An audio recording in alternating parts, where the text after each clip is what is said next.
And finally at 5, the investigation into the murder of a Virginia college student in New York City is intensifying. Police found Tessa Majors brutally stabbed to death during a robbery in a Manhattan park, and a 13-year-old boy has been arrested, charged with second-degree murder. Mark Santia has the story.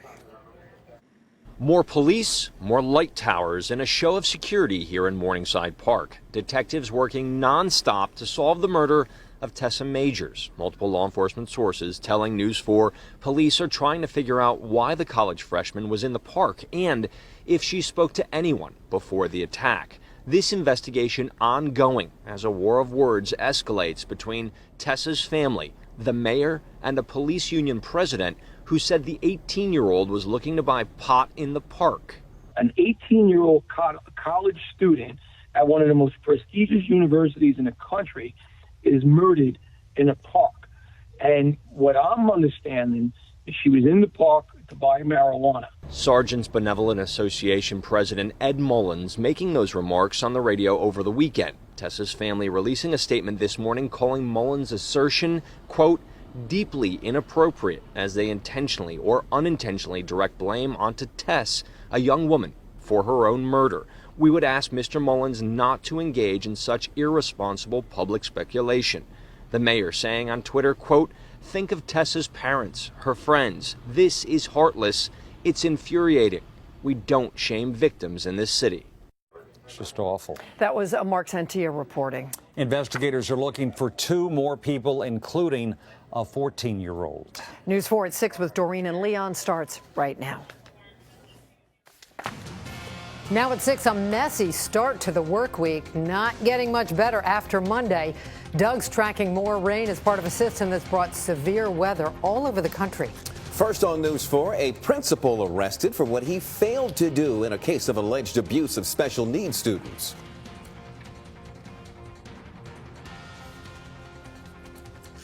And it may be the season for giving, but the News 4i team found something unusual at one sheriff's charity event. New at 6, investigative reporter Scott McFarland goes looking for answers. Is it okay to mix charity and political? I don't think we were mixing charity and political. We're done. News 4 at 6 starts now.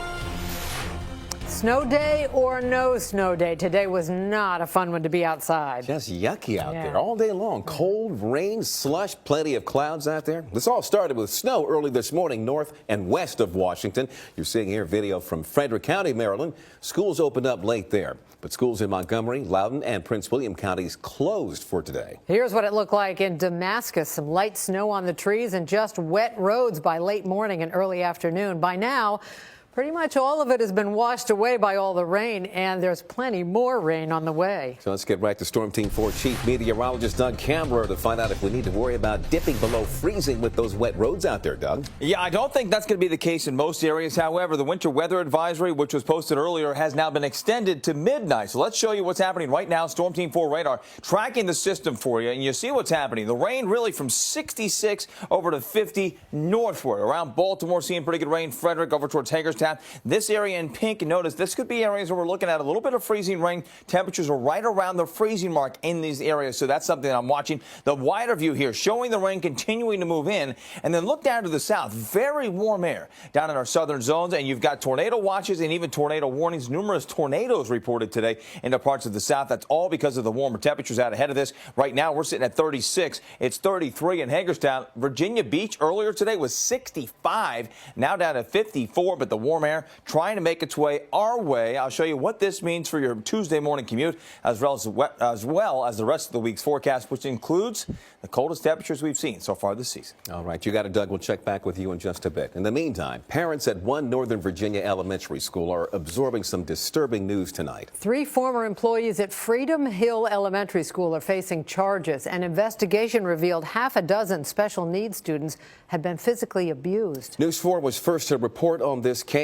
Northern Virginia Bureau Chief Julie Carey joins us. She's got details on some of the evidence in this case. Julie?